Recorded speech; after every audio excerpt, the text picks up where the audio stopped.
할렐루야. 우리 함께 같이 찬양하길 원합니다. 지금은 엘리야 때처럼이라는 찬양인데요.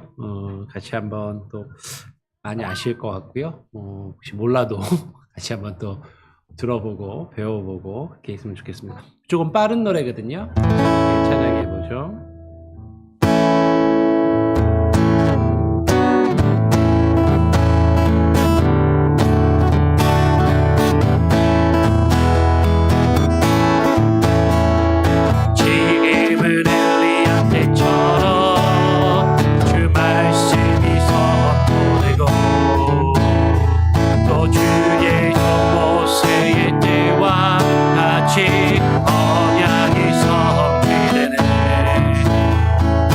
전쟁과 기근과 비판 환난 날이 다가와도 우리는 광야에 외치는 소리 주의 길을 예비하라.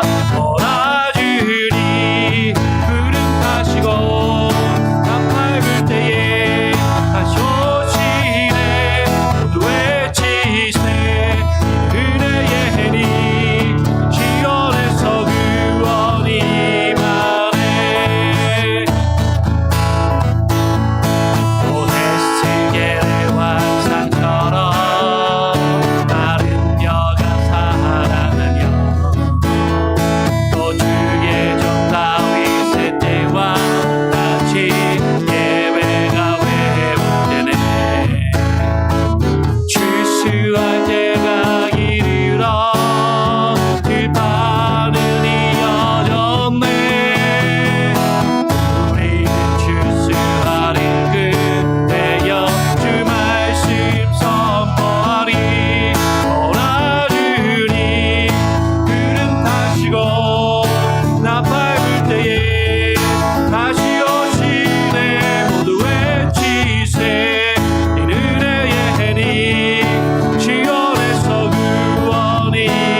전쟁과 기근과 비판 환난 날이 다가와도 우리는 광야에 외치는 소리 주의 길을 예비하라.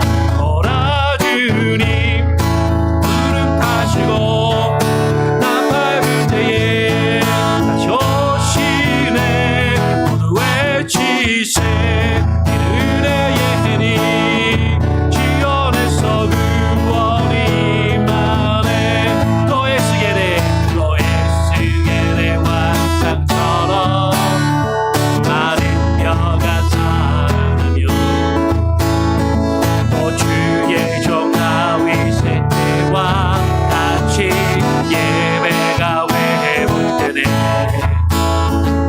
출수할 때가 이르러 들판은 이어졌네.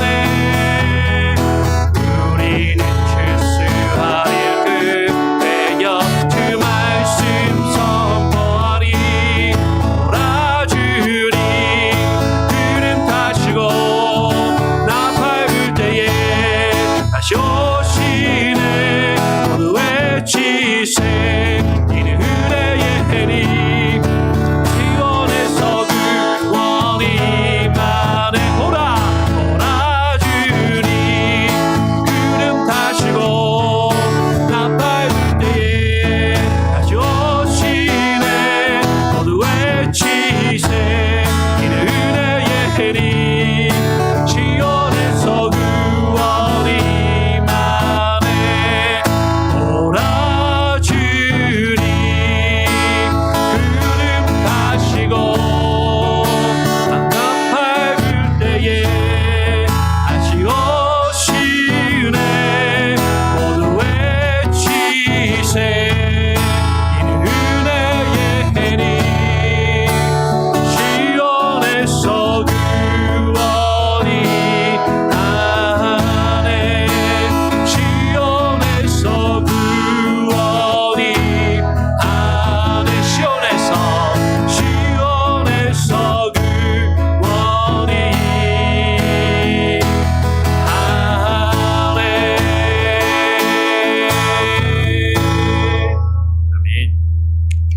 같이 함께 사도신경으로 우리의 신앙을 함께 고백하도록 하겠습니다. 전능하사 천지를 만드신 하나님 아버지를 내가 믿사오며 그 외아들 우리 주 예수 그리스도를 믿사오니 이는 성령으로 잉태하사 동정녀 마리아에게 나시고 본디오 빌라도에게 고난을 받으사 십자가에 못 박혀 죽으시고 장사한 지 사흘 만에 죽은 자 가운데서 다시 살아나시며 하늘에 오르사 전능하신 하나님 우편에 앉아 계시다가 저리로서 산자와 죽은 자를 심판하러 오시리라. 성령을 믿사오며 거룩한 공예와 성도가 서로 교통하는 것과 죄를 사하여 주시는 것과 몸이 다시 사는 것과 영원히 사는 것을 믿사옵나이다. 아멘. 예. 오늘 함께 나눌 말씀은요, 야고보서 5장입니다. 야고보서 5장 17절, 18절인데요. 지금 보니까 몇 분 안 계시는데 양쪽으로 이렇게 흩어져 있어갖고 제가 이렇게 시선 처리가 이게 좀 약간만 가운데로 조금만 이렇게 옮겨주시면은 재환 형들도 조금만 가운데로 와주시고 우리 목사님하고 이혜진 사님도 약간만 이렇게 가운데로 해주시면 제가 이렇게 보기 조금 더 편리할 것 같아요. 감사합니다. 예, 야고보서 5장 17절, 18절 두 절의 말씀입니다. 우리 같이 함께 두 절의 말씀인데요. 한 목소리로 같이 한번 읽어보죠. 시작. 엘리야는 우리와 성정이 같은 사람이로되 그가 비가 오지 않기를 간절히 기도한즉 3년 6개월 동안 땅에 비가 오지 아니하고 다시 기도하니 하늘이 비를 주고 땅이 열매를 맺었느니라. 아멘. 한번 기도하도록 하겠습니다. 하나님 아버지 감사합니다.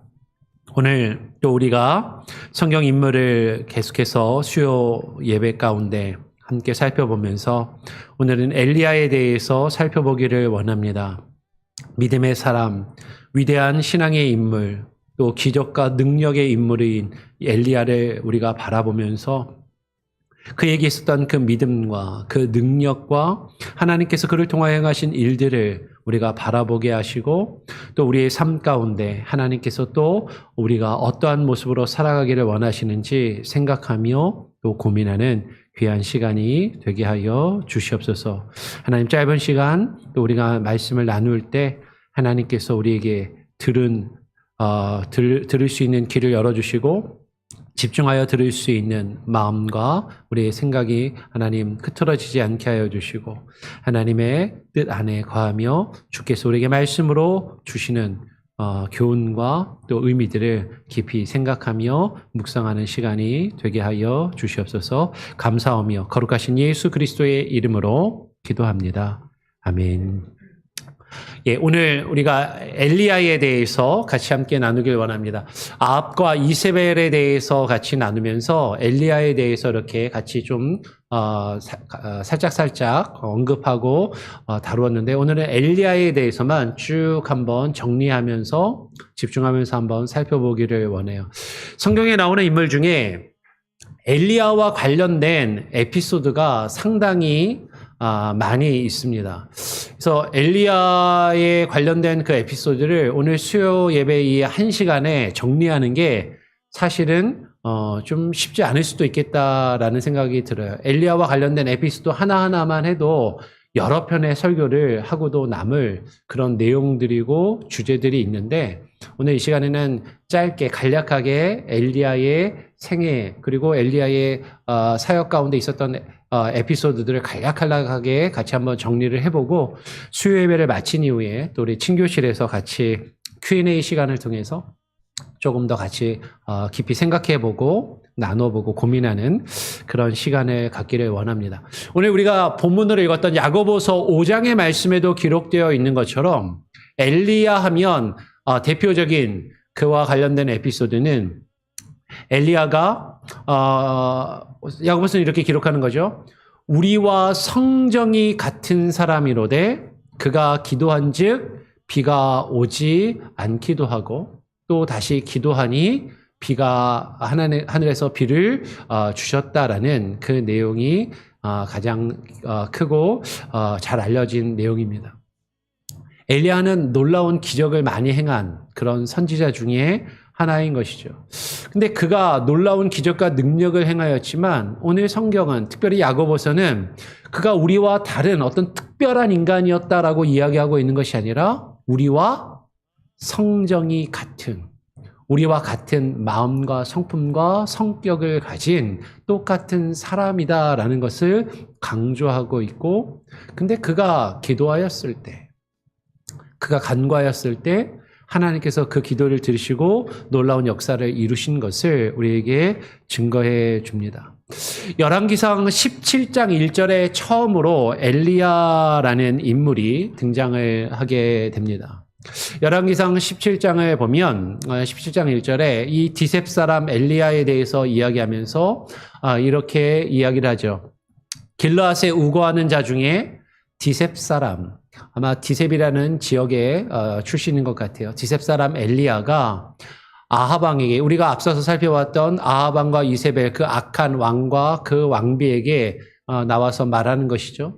내가 섬기는 이스라엘의 하나님 여호와께서 살아계심을 두고 맹세하노니 내 말이 없으면 수년 동안 비도 이슬도 있지 아니할 것이다 라고 그렇게 이야기를 합니다. 실제로 3년 동안, 우리가 읽었던 야고보서를 보면 3년 6개월 동안 비가 내리지 않았다라고 이야기를 하고, 심지어는 뭐조차도 이슬조차도 있지 않았다. 이스라엘은요, 비가 많이 내리는 그런 지역이 아니기 때문에 이슬량도 그 강우량에 포함을 해가지고 일기예보를 할 정도로 이슬은 이스라엘에게 있어서 상당히 중요한 그런 어떤 수분을 얻을 수 있는, 물을 얻을 수 있는 공급원 중에 하나인데 그 이슬조차도 그 기간 동안에 멈추었다라는 것이죠. 아합에게 비가 오지 않을 것이라고 예언을 하고, 오늘 17장의 말씀을, 열왕기상 17장의 말씀을 쭉 읽어 내려가면 이 엘리야가 그리 시냇가에 숨어요. 아합 왕에게 좋지 않은 예언을 했기 때문에 아합이 해코지할 것을 이제 두려워하여서 그리 시냇가에 숨어 지내게 되죠. 그 숨어 지낼 때 우리가 잘 아는 예화인 엘리야에게 까마귀가 먹을 것을 가져다 주는 그 사건이 있게 됩니다. 그러면서 까마귀가 가져다 주는 그 음식을 가지고 엘리야가 생명을 유지를 하는 것이죠. 그러다가 하나님의 말씀이 엘리야에게 임하여서 시돈에 속한 사르밧으로 가라라고 그렇게 말씀을 하십니다. 누가복음 4장 25절 26절에 보면, 제가 자막은 준비하진 않았지만 누가복음 4장 25절 26절은 이스라엘의 다른 땅이 아니라 시돈에 가게 한 것을 집중해서 우리에게 설명을 해줘요. 시돈은 이방 사람들이 살았던 것입니다. 그죠? 두로와 시돈 지역. 하나님께서 이스라엘 땅에 기근이 있게 하시고 이스라엘 백성들이 있는 것이 아니라 이방 족속이 있는 곳, 그 이방 족속 중에 한 여인 과부를 찾아가게 하시는 것이죠. 그러면서 누가복음은 그 사건과 더불어서 예수님이 두로와 시돈 지역에 이제 말씀을 증거하시는 그 내용과 연결하는, 이방인들을 향해서 복음을 증거하시는 그 내용과 연결하는 것을 보게 되죠. 이 엘리야는 이 이방 사람들이 사는 지역인 시돈에 가서 그 사르밧에, 시돈에 속한 사르밧이라는 그 지역으로 가서 한 과부를 만나게 됩니다. 근데 이 과부는 아주 찢어지게 가난한 과부였던 것이죠. 이 과부가 엘리야를 만났을 때 이 과부는요, 심지어 어느 정도의 상황이었냐면 먹을 것이 이제 한 끼, 음식을 만들어 먹으면 모든 것이 사라지는 밀가루 한 줌밖에 남아있지 않았어요. 이 과부는 이 한 줌 밀가루로 아들과 함께 떡을 만들어 먹고 이제는 죽어야겠다라고 생각할 정도로, 그렇게 비참한 상황 가운데 있을 때 엘리야가 찾아가가지고 어떻게 하냐면 축복을 해주는 게 아니라 대뜸 나를 위해서 먹을 거를 내놓으라고 그러는 거죠. 먹을 것이 많이 있는 여인에게 많은 것 중에 나를 위해서 조금 베풀어라, 섬겨라 라는 것이 아니라 정말 지금 먹고 죽을 것도 없는 그런 그 밀가루 한 줌밖에 남지 않은 그 사르밧 과부에게 먹을 것을 내어놓으라고 하였을 때 이 과부는요, 어떻게 하냐면 엘리야를 위해서 음식을, 떡을 만들어서 섬기게 되는 것이죠. 그러자 엘리야는 어떻게 보면 우린 그런 생각이 들 수 있잖아요. 하나님의 사람이 찾아와서 없는 사람에게 희망과 용기를 주고 베풀어주고 그러면 좋을 것 같은데 먼저 섬길 것을 요구하고 없는 중에도 자신의 것을 나누고 베풀기를 요구할 때 참 매정하다라고 생각이 될 수도 있는데 그 과부가 그 떡을 만들어서 엘리야를 섬겼을 때 이제 엘리야가 그 집에 기거하면서 그 집에 있는 동안 그 밀가루 단지와 기름 단지가 마르지 않고 계속해서 채워지는 그 놀라운 일들을 경험하게 되고 그 사르밧 과부와 그 자식이 먹을 것을 계속해서 누리게 되죠. 그런데 오늘 그 뒤에 이어서 17절, 18절을 이제 읽게 되면 그런 놀라운 일이 일어난 이후에 그 집 주인이 되는 여인의 아들이 병이 들게 됩니다. 병이 들어서 증세가 심하여서 시름시름 앓다가 위중하게 되어서 결국에는 죽게 되는 것이죠. 그러니까 이 여인이 자신이 지금 집에 기거하게 하고 자신이 먹을 것을 제공하며 숙식을 제공해 준 그 엘리야를 향해서 이렇게 이야기를 해요. 하나님의 사람이여, 당신이 나와 무슨 상관이 있기로 내 죄를 생각나게 하고 또 내 아들을 죽게 하려고 내게 오셨나이까. 어떻게 생각하면 하나님의 사람을 집에 모셔서 그 사람에게 숙식을 제공하고 그에게 편의를 제공해 주었다면, 하나님의 사람을 잘 섬기고 베풀었다면 하나님께서 복을 주셔서 잘 되게 하시고 내 자식이 아프지 않고 건강하게 해주실 것을 우리가 기대할 법한데, 근데 이 여인의 아들이 병을 앓고 죽게 되는 것이죠. 어쩌면 이 여인에게는 원망하는 마음이 있었을지 모르겠습니다. 그러면서 이 여인은 이야기하는 거예요. 당신이 나와 더불어 무슨 상관이 있기로 저에게 오셔서 이런 아픔과 시련을 겪게 하십니까? 그런데 이 여인이 하는 말이요, 뭐라고 이야기하냐면 왜 내 아들이 아파서 죽게 하십니까? 라고 이야기하기에 앞서서 뭐라고 이야기해요? 내 죄를 생각나게 하고. 하나님의 사람이 찾아왔는데요, 그 하나님의 사람이 찾아오니까 내가 마음이 편안해지고 위로함을 받고 복을 얻었다라는 것이 아니라 그 하나님의 사람이 나에게 찾아와서 함께 있는 것이 사실은 마냥 편하고 좋은 것이 아니라 나에게 복으로 여겨지는 게 아니라 그 사람이 함께 있는 것이 나로 하여금 죄를 생각나게 하였다라고 이야기를 하는 것이죠. 여러분, 하나님의 사람을 만나면, 그 하나님의 사람과 함께하면, 그 하나님의 사람이 전해주는 말을 들으면 여러분, 우리의 죄가 생각나고 죄를 깨닫게 되고 그 죄 때문에 하나님 앞에 고민하지 않을 수 없다라는 것이에요. 이 여인은 이렇게 생각하는 것이죠. 내가 하나님께 지은 죄가 생각나고 나의 죄로 인하여 내 아들이 죽었나 보다. 근데 하나님께서는 이 일을 통해서 놀라운 일들을 벌이십니다. 결국에는 엘리야가 그 아이를 살리는 놀라운 역사를 행하는 것이 그 뒤에 기록이 되죠. 그렇게 또 하나의 에피소드가 지나가고 18장으로 건너가면 이제 비가 오지 않은 지 3년이 지나게 됩니다. 그러면서 엘리야가 아합을 만나러 가는데 우리가 지난 앞에서 살펴봤던 것처럼 아합을 만나러 가게 되는 그것을 아합의 종인 오바다를 통해서 아합에게 알리게 되죠. 그리고 엘리야가 아합을 만나서 아합에게 요구를 하는 것이에요. 바알과 아세라의 선지자들을 갈멜산으로 다 불러 모을 것을 요구를 하는 것이죠. 그러면서 백성들에게 이야기합니다. 엘리야가 모든 백성에게 가까이 나아가 이르되 너희가 어느 때까지 둘 사이에서 머뭇머뭇하려느냐. 하나님을 섬기는 것과 바알 신을 섬기는 것, 그 둘 사이에서 하나님을 믿고 하나님을 의지하는 것과 세상의 풍요의 신을 섬기며 그것을 의지하는 그 둘 사이에서 언제까지 머뭇머뭇거리면서 그 사이에서 왔다 갔다 하겠느냐. 결심할 것을 요구하는 것이죠. 만일 여호와가 하나님이면 여호와 하나님을 따르고 바알이 진짜 하나님이라면 그를 따를지니라 라고 백성들에게 촉구를 하는 것이에요. 근데 엘리야가 이렇게 이야기할 때 백성들은요 한마디도 대답을 하지 않는 것이죠. 눈치를 보는 거죠.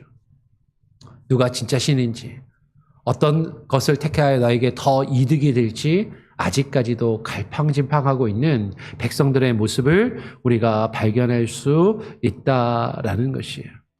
오늘 엘리야는 바알의 선지자들과의 대결을 통해서 누가 진짜 참되신 하나님이신지를 나타내 보이고자 하더라라는 것이죠.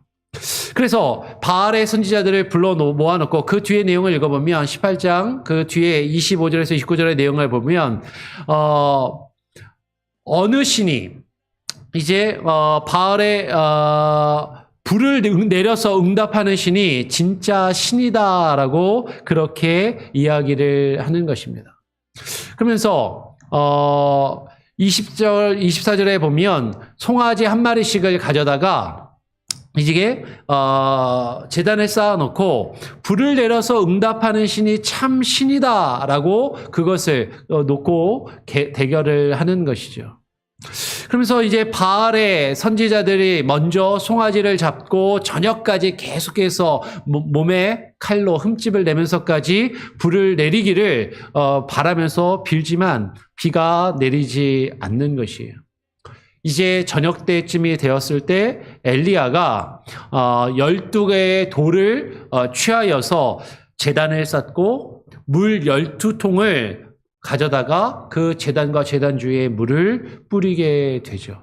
이 12개의 돌은 아마도 이스라엘의 12지파를 상징할 것입니다. 물 12통도 마찬가지겠죠. 그런데 한번 생각해 보세요. 지금 비가 오지 않은지 물을 구할 수 없는지 3년이 넘는 긴 시간을 지났다라는 것이죠. 지금 물을 구할 수 없는 그 상황 가운데 물 12통을 가져다가 그 제단에다 부었다라는 것은 사실 상당히 큰 헌신, 구할 수 없는 그것을 하나님께 쏟아붓는 그런 모습이었다라는 것이에요.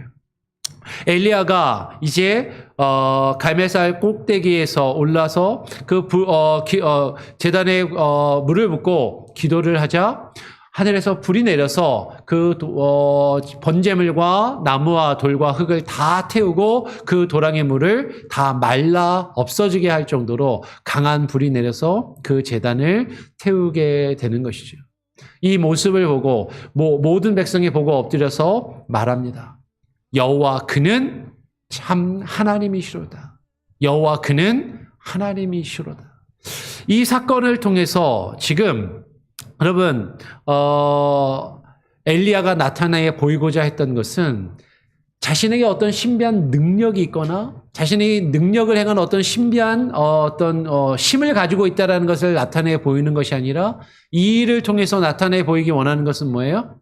이스라엘의 하나님 여호와가 진짜 참되신 하나님이시라는 것을 나타내 보이기를 원했다라는 것이죠. 그리고 이제 엘리야가 갈멜산 꼭대기에 올라가서 갈멜산이 어디에 있냐면요. 지중해 바로 앞에 있어요. 갈멜산에 딱 올라가면 지중해가 쫙 내려다 보입니다. 성지순을 내려가면 오늘날 하이파라는 지역이거든요.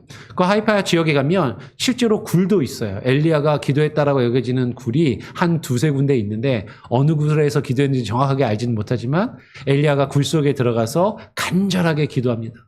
어느 정도로 간절하게 기도했냐면 성경의 표현대로 하면 머리가 무릎 사이에 들어갈 정도로 기도했다고 그러거든요. 집에 가서 한번 테스트를 해보시길 바랍니다. 머리가 두 무릎 사이에 들어갈 정도로 간절히 기도했다.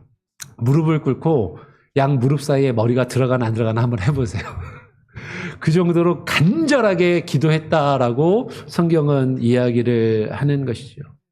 그때 저 바다에서 구름이 손바닥만하게 일어나더니 점점 커져서 엄청난 큰 비가 내리게 된 것이죠. 엘리야는 이 사건을 통해서 이스라엘 백성들에게 정말로 여호와가 참되신 하나님이시라는 것을 나타내 보이는 그 놀라운 일을 행하게 된 것이죠.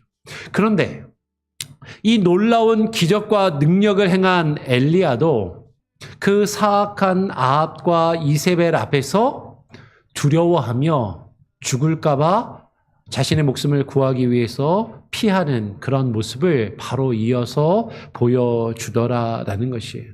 우리가 지난 시간에도 살펴보았던 것처럼 아합이 자신이 당한 일을 이세벨에게 가서 구하자 이세벨이 어떻게 해요? 엘리야를 반드시 죽이겠다라고 그렇게 결심을 하죠. 이세벨이 자신을 죽이려고 하는 그 사실을 알게 된 엘리야는 오늘 19장 3절 4절에 보니까 그가 이 형편을 보고 일어나 자기의 생명을 위해서 사실은 살기 위해서 도망을 치는 것이죠.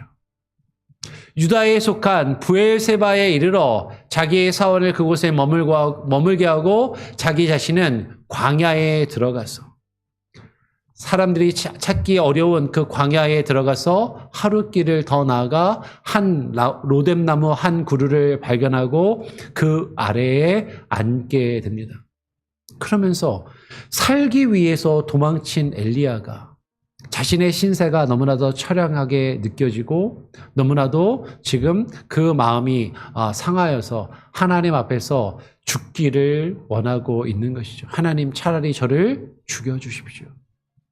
그러면서 이렇게 기도하는 것이에요. 여호와여 넉넉하오니. 그러면 이 표현을 만약에 우리식으로 아마 이렇게 번역한다면 좀 느낌을 살려서 말한다면 이렇게 기도한 것이 아닐까 싶어요. 하나님, 이쯤 하면 되지 않았습니까? 충분하지 않습니까? 할 만큼 하지 않았습니까? 이제 제 생명을 거두어 가시옵소서.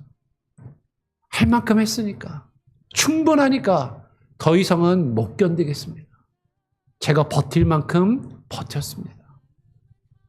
나는 내 조상들보다도 내 조상들이 힘들고 거친 삶을 살았다고 하는데 내 조상들의 삶보다도 더 나은 것이 없으니 차라리 저를 죽여주십시오라고 그렇게 기도를 하는 것이죠. 그렇게 로뎀나무의 지금 그 아래에서 죽기를 바라면서 지금 아무것도 먹지 못하고 죽어가는 그 엘리야에게 죽기를 원하는 그 엘리야에게 하나님께서 여호와께서 천사를 보내셔서 음식물을 가져다가 먹게 하세요. 천사가 가져다 주는 그 음식. 아까도 비슷하잖아요. 라합에게 비가 오지 않을 것을 예언하고 시냇가에 가서 숨잖아요. 근데 시냇가인데 비가 오지 않으니까 마른 시냇가에서 먹을 것이 없는 그곳에서 까마귀가 가져다 주는 음식을 먹고 버텼던 그 엘리야에게 하나님께서 또 천사를 보내셔서 하나님의 사자를 통해서 음식물을 가져다 주게 하시고 두 번이나 가져다 주게 하시고 그 음식물을 먹고 기운을 차린 엘리야에게 호렙산으로 가라라고 명령을 하시는 것이죠. 천사가 가져다 준 그 음식을 먹고 엘리야는요 이제 호렙산을 향하여 가게 됩니다. 그 호렙산에 간 엘리야는 또 굴 속에 들어가서 그곳에서 하나님께 기도하는 것이죠. 뭐라고 기도하냐면 하나님 오직 나만 남았거늘 그들이 내 생명을 찾으려 하고 저를 죽이려 합니다라는 그 안타까운 상황을 하나님 앞에 한탄하며 하나님 앞에 괴로워하며 부르짖더라라는 것이에요. 그때 하나님께서 엘리야에게 자신을 나타내 보이시는데 오늘 열왕기상 19장 11절 12절을 보면 우리가 잘 아는 사건이 벌어집니다. 엘리야가 죽기를 바라였지만 하나님의 명령으로 호렙산에 이르러서 기도하는 그 엘리야에게 굴 속에 들어가 기도하는 그 엘리야에게 여호와께서 말씀하시는 것이죠. 너는 나가서 여호와 앞에서 산에 서라라고 말씀하시고 여호와께서 그 엘리야 앞을 지나가시는데 여호와가 지나가시기에 앞서서 크고 강한 바람이 산을 가르고 바위를 부서뜨릴 정도로 큰 바람이 불었지만 그 바람 가운데 여호와께서 계시지 아니하시고 바람이 분 이후에 엄청난 지진이, 땅이 뒤흔드는 지진이 있었지만 그 지진 가운데에서도 여호와께서 계시지 아니하시고, 그 지진 후에 불이 있었지만 그 불 가운데도 여호와께서 계시지 않더라라는 거죠. 어쩌면 많은 사람들은, 우리는 그렇게 생각할 수 있어요. 어떤 크고 신비한 일을 통해서 우리는 하나님을 경험하고 하나님을 느끼고 하나님을 알 수 있다라고 생각할 수 있는 거죠. 산을 가르고 바위를 부서뜨릴 정도로 큰 바람, 그 정도면, 그런 놀라운 어떤 큰 일을 경험하면 그 가운데서 하나님을 볼 수 있지 않을까? 하나님을 경험할 수 있지 않을까? 땅을 뒤흔드는 지진이 있으면 그 지진을 통해서 하나님을 경험할 수 있지 않을까? 아니, 온 산을 다 불태우는 엄청난 불이 있으면 그 가운데서 하나님을 경험할 수 있지 않을까? 신비한 기적을 체험하면, 어떤 신비한 능력을 체험하면 그 가운데서 하나님을 볼 수 있지 않을까라고 생각하기 쉽지만 그 가운데는 하나님이 계시지 않더라라는 것이죠. 오히려 그 모든 것이 지나간 후에 세미한 소리가 들리는데, 그 세미한 소리를 통해서, 미세한 음성을 통해서 하나님께서 엘리야에게 말씀하시고, 그 미세한 소리를 통하여, 세미한 소리를 통하여 엘리야가 하나님의 음성을 듣고 하나님을 발견하게, 하나님의 뜻을 듣게 되더라라는 것이죠. 어쩌면 하나님께서는요, 우리가 겪고 있는 수많은 일들, 엄청난 일들, 그것이 지나간 이후에 우리가 조용히 하나님의 음성에 귀 기울이며 묵상할 때 그 과정 가운데서 하나님은 우리의 마음 가운데, 우리 안에서 조용히 우리에게 속삭이시듯이 말씀하실 수 있고, 그것을 통해서 우리는 하나님을 발견하며 경험할 수 있게 하시더라라는 것이, 이렇게 호렙산에서 엘리야를 만나신 그 하나님께서 그 뒤에 내용을 쭉 읽어보면 19장 15절 17절에 여호와께서 엘리야에게 명령하십니다. 너는 가서 아람 왕 하사엘에게 기름을 붓고, 그리고 이스라엘의 예후에게 기름을 붓고 또 엘리사에게 기름을 부으라라고 말씀하시는데, 그 이 세 사람에게 기름을 부으라고 말씀하신 것은 그 성경의 내용을 쭉 읽어보면 뒤에 무엇을 하시기 위해서요? 아합의 가문을 심판하는 도구로서 이 세 사람을 하나님께서 들어 사용하시겠다라는 그런 의미가 있다라는 것이죠. 실제로 엘리야가 아람 왕에게 가서 기름을 부었거나, 지금 예후에게 엘리야가 직접 가서 기름을 붓지 않습니다. 우리 성경 읽어보면 나중에 우리가 엘리사 통해서 살펴보겠지만, 엘리야가 아니라 그의 제자인 엘리사가 제자 중에 한 선지자를 보내어서 예후에게 기름을 붓는 장면이 성경에 나오죠. 즉, 이 말씀은 엘리야에게 지금 신음하에 빠져 있는, 아합이 자신을 죽일 것을 두려워하며 괴로워하고 있는 그 엘리야에게 하나님께서 준비하신 심판의 도구들이 있음을, 그리고 그 심판의 도구들을 준비하는데 엘리야를 들어 사용하실 것을 지금 말씀하고 계신다라는 것이죠. 오늘 여호와 하나님께서는요, 그 엘리야에게 이야기하십니다. 이스라엘 가운데 바알에게 무릎을 꿇지 아니한 자 7,000명을 남기신다라고 말씀을 하시는 것이죠. 엘리야는 지금 나 혼자만 남았다라고 생각하고, 지금 나 혼자만 남아서 어찌할 수 없다라고 지금 괴로워하며 힘들어하고 있는 그 상황 가운데서 너 혼자 있는 것 같지? 근데 하나님이 준비하신 사람들이 7,000명이나 더 준비되어 있다라고 말씀을 하시는 것이죠. 이 대목을 로마서에서 이렇게 표현합니다. 로마서 11장 3절에서 5절의 말씀을 보면 이렇게 기록하는 것이죠. 엘리야가 기도하기를, 주여, 그들이 주의 선지자들을 죽였으며 주의 제단들을 헐어버렸고 나만 남았는데, 나 혼자밖에 없는데 내 목숨도 찾아 죽이려 합니다. 그때 하나님이 그에게 대답하시는 것이죠. 하나님이 그에게 하신 대답이 무엇이냐? 내가 나를 위하여 바알에게 무릎을 꿇지 아니한 사람 7,000명을 남겨두었다 하셨으니, 그런즉 이와 같이 지금도 은혜로 택하심을 따라 남은 자가 있느니라 라고 말씀하세요. 여러분, 로마서의 말씀은 지금 우리에게 뭐라고 이야기하냐면, 우리가 하나님을 믿고 하나님을 뜻대로 살아가고자 하는데 세상이 우리를 핍박하고 하나님을 믿는 그 믿음 안에서 믿음을 지키면서 살아가려 할 때 우리가 손해를 보고 세상 사람들이 우리를 미워하고 우리가 그 가운데서 어려움과 환난을 당할 때 왜 나는 이렇게 하나님을 믿으면서 힘들게 살아야 되는가? 정말로 믿음을 지키라는 사람이 나밖에 남아있지 않은 것처럼 그렇게 여겨지는 그 상황 가운데서도 바알에게 무릎을 꿇지 아니한 사람 7,000명을 남겨두셨다라고 말씀하신 것처럼 지금 이 로마서를 기록하며 이 로마서를 읽고 있는 신약의 초대교회 성도들을 향하여서 지금도 구약의 엘리야 때처럼 하나님께서 은혜로 택하신 남은 자들이 있다라고 말씀하고 계신다라는 것이죠. 이 말씀은 오늘 우리에게도 동일하게 주어지는 말씀이다라는 것이에요. 하나님께서 하나님의 그 일을 이루시기 위하여 택하시고 준비하신 사람들이 우리 눈에는 보이지 않지만 반드시 그들이 있고 그들을 통하여 함께 합력하여 그 일들을 이루게 하신다라는 것이죠. 그런데 성경을 읽어보면 엘리야가 나중에 이 7,000명을 다 만났다라고 성경은 기록하고 있지는 않아요. 하나님이 7,000명을 준비하시고 남겨두셨는데 이 7,000명을 엘리야가 다 만나지는 않은 것 같습니다.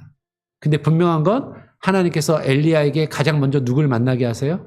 엘리사를 만나게 하시고 성경을 잘 읽어보면 엘리야와 엘리사 수중에 또 많은 선지자들이 모여들고 그들을 가르치는 선지자 학교를 세우게 하시고 그들을 하나님의 사람으로 하나님의 말씀을 전하는 선지자들로 훈련시키며 일구어가는 그 동역자들이 세워져감을 그들이 7,000명이었는지 아니었는지 그 정확한 숫자를 성경은 우리에게 증거해주고 있지는 않지만 함께 동역할 사람들, 함께 일할 사람들을 하나님이 세우시고 엘리야에게 보내주셨음을 우리는 성경을 통해서 발견할 수 있게 되더라라는 것이죠.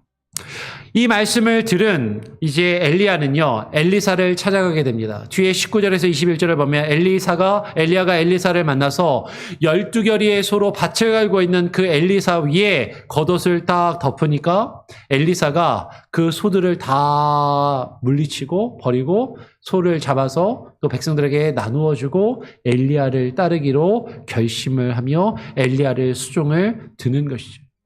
하나님이 말씀하셨던 것처럼 엘리야를 도와서 함께 일할 믿음의 사람, 믿음의 제자를 하나님께서 보내시고 함께 그 역사를 이루어가게 하시더라라는 거죠. 엘리야에게 예후에게 기름을 부으라라고 말씀하신 그 명령이 엘리야가 아니라 엘리야가 만난 엘리사를 통하여 그 일을 또 이루시더라라는 거예요. 우리가 엘리사에 대해서는 다음 시간에 한 번 더 살펴보도록 그렇게 하겠습니다. 오늘 오직 나만 혼자 남았다라고 힘들어하며 괴로워하고 있는 그 엘리야에게 하나님께서 남은 자들을 약속하시며 만나게 하시는 것이죠. 그리고 이 사건이 있은 다음에 21장으로 건너가면 이제 아합과 이세벨이 나봇의 포도원을 이제 나봇을 죽여서 빼앗는 그 사건이 있은 이후에 여호와의 말씀이 엘리야에게 임하여서 아합에게 하나님의 여호와의 말씀을 전하여 심판과 저주를 선포하게 하시는 것이죠. 이 사건의 에피소드에서 우리가 앞에서도 나누었던 것처럼 아합이 엘리야가 전한 그 모든 말씀을 들을 때에 그 말씀을 듣고 겸비하게 자신을 낮추니까 하나님께서 아합에게 말씀하신 이 심판을 즉시 내리시지 않고 그것을 뒤로 미루시더라라는 거예요. 여기서 우리는 한번 좀 생각을 해보게 됩니다.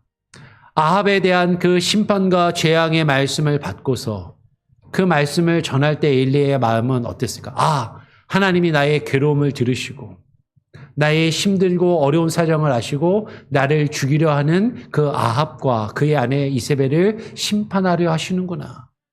하나님이 나의 마음을 어루만져 주시는구나. 그런 마음을 가지고 엘리야가 아합에게 이 말씀을 전하지 않았을까?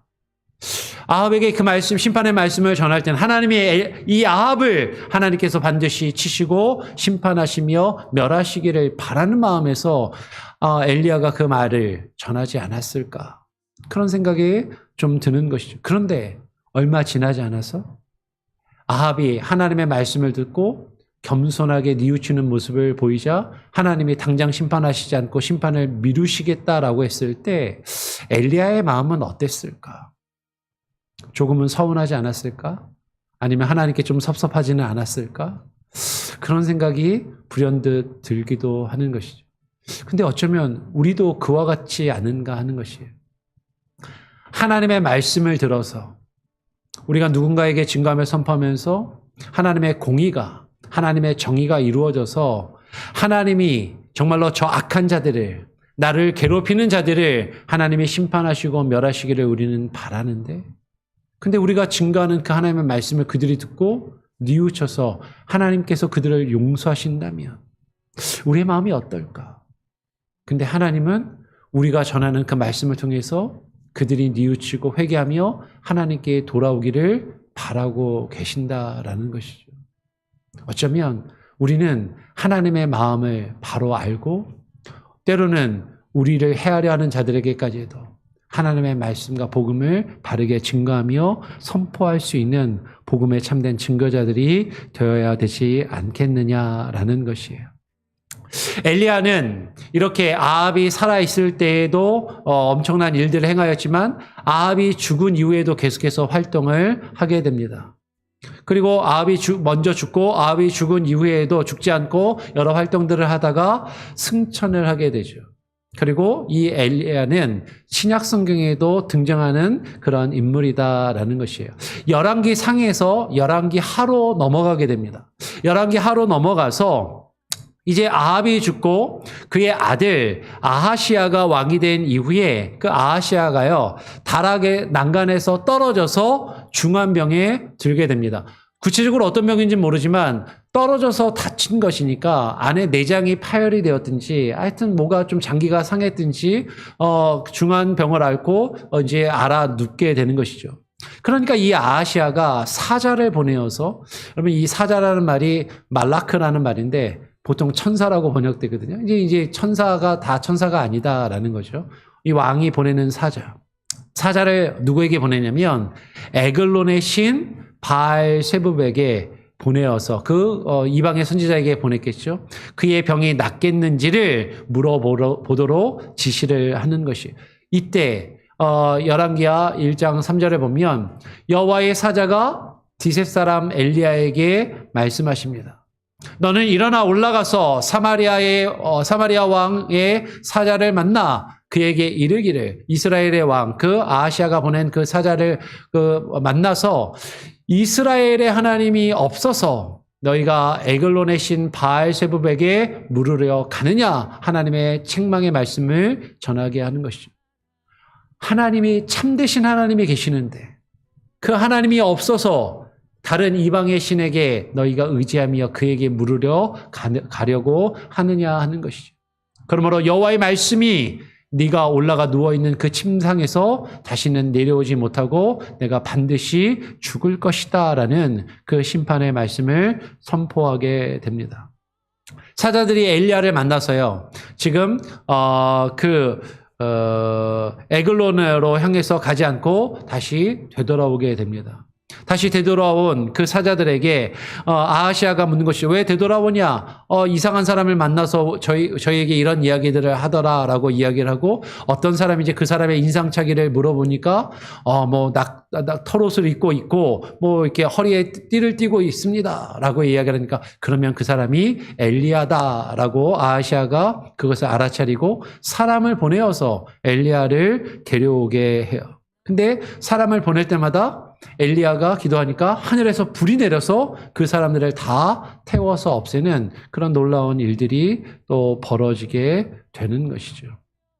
그리고 그 사건이 있은 다음에 열왕기하 2장으로 건너가서 이제 여호와께서 회오리 바람으로 엘리야를 하늘로 올리고자 하는 그 사건이 이제 벌어지게 됩니다. 그러면서 엘리야가 엘리사와 함께 더불어 길갈에서 이제 출발을 하게 되는 것이죠. 엘리야가 이제 하나님께 부르심을 받고 이제 떠나가는데 엘리사가 계속해서 쫓아오는 거예요. 그러니까 그 엘리사에게 너는 그냥 여기 머물러 있어라 라고 몇 번이나 이야기를 하지만 엘리사는 끝까지 그 엘리야를 쫓아가는 것이죠.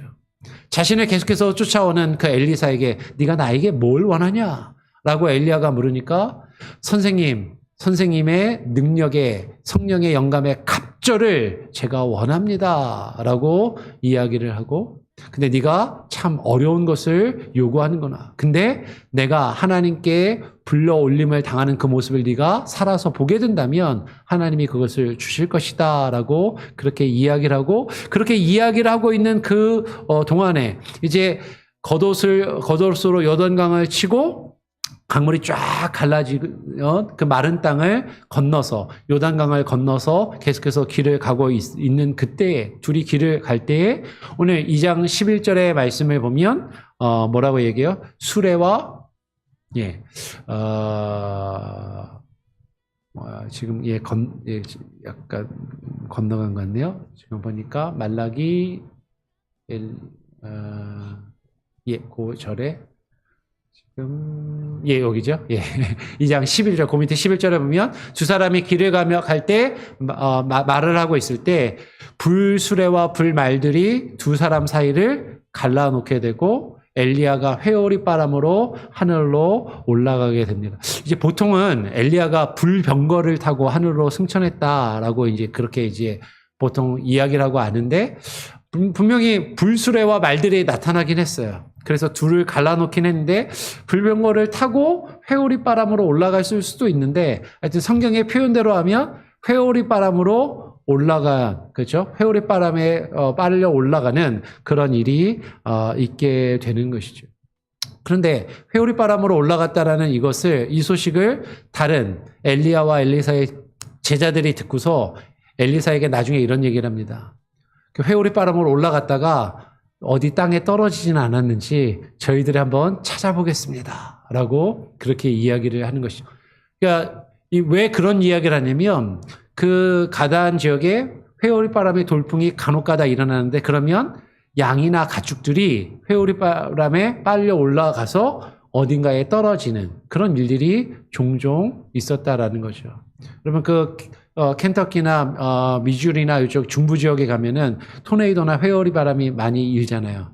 그래서 집이나 가축이나 이런 게 빨려 올라가는 그런 일들이 실제로 있게 되고 그거를 모티브로 만든 그 소설책이 오즈의 마법사라는 거 아니겠어요? 그죠? 회오리 바람으로 올라가는. 그러니까 실제로 그런 일들이 일어났고 엘리야가 회오리 바람으로 올라갔을 때 사람들은 엘리야의 시체를 찾으려 했지만 엘리사는 이야기합니다. 하나님이 데려가셨기 때문에 찾을 수 없을 것이다 라고 그렇게 이야기를 하죠. 이제 조금 성경에 나오는 엘리야의 이야기들을 그냥 간단하게 지금 정리하면서 나갑니다.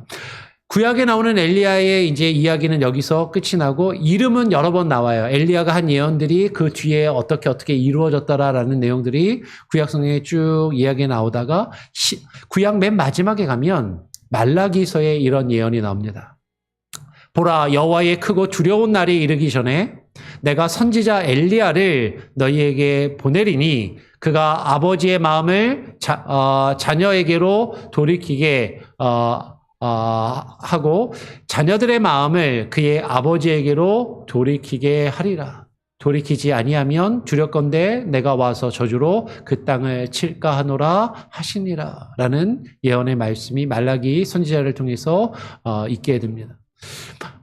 여호와의 크고 두려운 날, 하나님이 심판하시는 그 마지막 때 말세가 되기 전에 하나님께서 엘리야를 보내실 것이라는 그 예언의 말씀이 임하는 것이죠.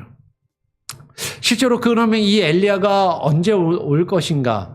신약 성경에 엘리야가 등장을 하는데요. 마태복음 17장, 마가복음 9장, 누가복음 9장에 보면 공통적으로 예수님이 산에 오르셔서 변화되시는 사건이 일어나는데 그 변화선 사건 가운데 예수님이 두 사람의 인물을 만납니다. 누구를 만나요? 모세와 엘리야를 만나게 되죠. 하늘로 승천한 그 엘리야가 변화산에 나타나서 모세와 함께 나타나서 예수님과 대화하는 장면을 제자들이 목격하고 초막셋을 각각 하나는 주를 위하여, 하나는 모세를 위하여, 하나는 엘리야를 위하여 짓겠나이다라고 이야기하는 그 장면이 신약 성경에 기록되어 있어요. 그러면 이 변화산 사건을 통해서 엘리야가 나타난 것인가? 그런데 신약 성경을 잘 읽어보면 예수님은 뭐라고 말씀하시냐면 마태복음 11장 14절 11절을 보면 14절에서 세례 요한을 가리켜서 오리라 한 엘리야가 곧 이 사람이다라고 마태복음 11장 14절에서 그렇게 이야기를 하시고 마태복음 17장을 보면 11절 12절에서 또 이렇게 이야기하시죠. 예수께서 대답하여 이르시되 엘리야가 과연 먼저 와서 모든 일을 회복하리라. 지금 말라기의 예언의 말씀을 염두에 두시고 엘리야가 정말로 먼저 와서 모든 일을 이룰 것이다. 그런데 내가 너희에게 말하노니 엘리야가 이미 왔다라고 이야기하시고 사람들이 알지 못하고 임의로 대우하였도다. 마태복음 17장 그 앞에 내용을 쭉 읽어보면 세례 요한에 대해서 이야기를 하고 그 세례 요한을 예수님은 엘리야로 그렇게 칭하여서 말씀하시죠. 그래서 여기에 대해서도 몇 가지 해석들이 있어요. 죽은 엘리야가 세례 요한으로 환생을 한 것인가? 뭐 이제 이렇게 이야기하는 경우들도 있고 그런 해석을 하는 사람들도 있지만 뭐 우리가 성경에서는 윤회나 환생을 우리는 믿거나 성경의 것을 이야기하지는 않기 때문에 그 엘리야의 어떤 영 혹은 엘리야와 같은 마음 어떤 그것을 부음을 받은 자가 세례 요한이고 그 세례 요한의 어떤 사역이나 모습을 예수님이 상징적으로 비유적으로 엘리야로 해석하시고 그 세례 요한을 통해서 엘리야가 올 것이라는 예언이 이루어졌고 그 세례 요한이 증거한 예수님을 통해서 하나님의 심판의 때와 마지막 그 날이 임함을 지금 예수님은 드러내고자 하시더라라는 것이죠. 그 엘리야로 여겨지는 세례 요한을 사람들이 알아보지 못하고 임의로 대하여 세례 요한을 죽인 것처럼 인자도 예수님께서도 이와 같이 그들에게 고난을 받으리라라고 예수님이 말씀을 하시는 것이죠. 지금 예수님께서는 말씀하십니다. 엘리야를 통해서 지금 결국 엘리야가 마지막 때 다시 올 것이라는 이 예언은 예수 그리스도가 오셔서 하나님의 말씀과 그 뜻을 이루실 것이라는 그 내용이 담겨 있다라고 스스로 그 예언을 풀이하여서 말씀하고 계시더라라는 거죠. 그래서 엘리야는 구약에서 많은 놀라운 일들을 행한 선지자로 쭉 기록이 되고 신약에까지 예수님의 오심과 예수님의 사역과 관련되는 어떤 그 마지막 때를 이루는 어떤 선지자로 그렇게 평가를 받으면서 이름이 언급이 되더라라는 거예요. 지금 짧은 시간에 엘리야와 관련된 성경의 내용들을 지금 쫙 다 한번 훑어서 정리를 했기 때문에 자세하게 다루지는 못했습니다. 근데 오늘 예배를 이 시간을 마치고 친교실에서 조금 부족한 부분들, 조금 더 깊이 대화할 수 있는 부분들을 좀 더 나누는 시간을 갖기를 원합니다. 이 엘리야의 사역을 한번 쭉 살펴보면서 처음 읽었던 말씀을 한번 떠올리시길 바라요. 엘리야는 우리와 성정이 같은 사람이었지만 하나님께서 그를 들어 사용하셔서 놀라운 일들을 이루시고 그 놀라운 일들을 이루신 그 일들의 목적은 엘리야가 특별한 사람이라는 것을 우리에게 보여주기 위한 것이 아니라 여호와가 참되신 하나님이시라는 것을 그 이스라엘 백성들에게 증거하시며 나타내 보이시기 위함이었다라는 거죠. 그 일을 행한 엘리야를 통해서 예수 그리스도가 오심을 세례 요한을 통해서 엘리야로 온 세례 요한을 통해서 예수 그리스도를 증거하게 하시고 결국에는 예수 그리스도가 참 하나님이심을 그 엘리야로서 온 세례 요한을 통해서 증거하게 하시는 그 일들이 신약 성경에 이루어지고 있음을 성경은 우리에게 증거해 줍니다. 그 내용들을 쭉 한번 정리해 보시고 오늘 내용이 좀 많은데요. 하여튼 그렇게 한번 정리를 하면 좋을 것 같습니다. 우리 같이 한번 아까 불렀던 찬양 한 번 더 찬양하고요. 기도하고 우리 조금 더 같이 대화하는 시간을 가지면 좋겠습니다.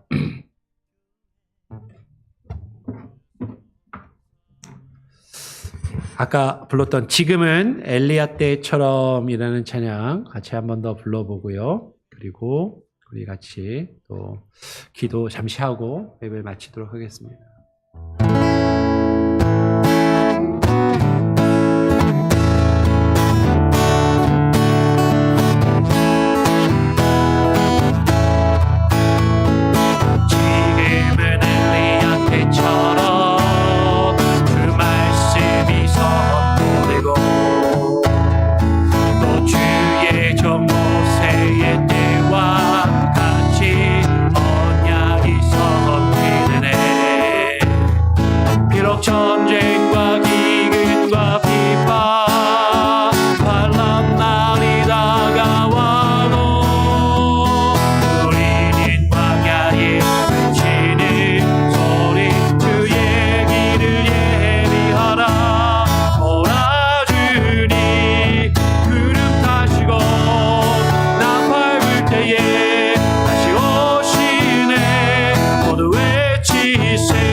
하나님 아버지 감사합니다. 오늘 수요일 저녁에 모여서 또 우리가 엘리야라는 한 인물에 대하여 성경에 나오는 많은 에피소드들을 간략하게 정리하였습니다.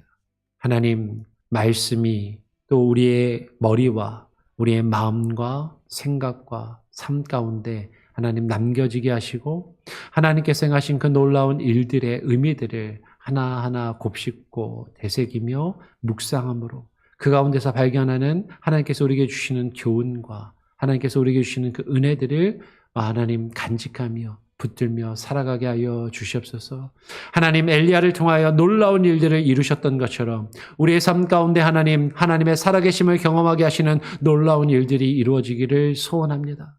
그러나 하나님 우리가 단순히 큰 능력이나 기적이나 하나님의 환상이나 하나님의 체험을 하나님 우리가 바라는 것이 아니라 그 일들을 통하여서 하나님이 누구이신지 참되신 하나님이 누구이신지를 깨달아 알며 경험하는 귀한 시간들이 있게 하여 주시고 하나님 궁극적으로 예수 그리스도가 하나님이심을 주가 여호와 하나님 되심을 우리가 깨닫고 고백하는 그 일들의 증거가 하나님 엘리야를 통하여 엘리야가 증거한 말씀을 통하여 하나님 우리에게 주어진 성경의 말씀을 통하여 하나님 우리가 하나님을 발견하며 예수 그리스도가 하나님 되심을 깨닫고 고백하는 귀한 은혜가 있게 하여 주시옵소서. 오늘 저녁도 우리가 예배 이후에 교제하는 그 시간 가운데도 하나님께서 함께하여 주시고 하나님께서 지혜의 영으로 또 성령으로 조명하여 주시기를 간절히 바라오며 우리 구주 예수 그리스도의 이름으로 기도합니다. 아멘. 하늘에 계신 우리 아버지여 이름이 거룩히 여김을 받으시오며 나라가 임하시오며 뜻이 하늘에서 이루어진 것 같이 땅에서도 이루어지리이다. 오늘 우리에게 일용할 양식을 주옵시고 우리가 우리에게 죄 지은 자를 사하여 준 것 같이 우리 죄를 사하여 주옵시고 우리를 시험에 들게 하지 마옵시고 다만 악에서 구하옵소서. 내게 나라와 권세와 영광이 아버지께 영원히 있사옵나이다. 아멘. 자유롭게 좀 기도하시고요. 친교실에서 또 뵙도록 하겠습니다.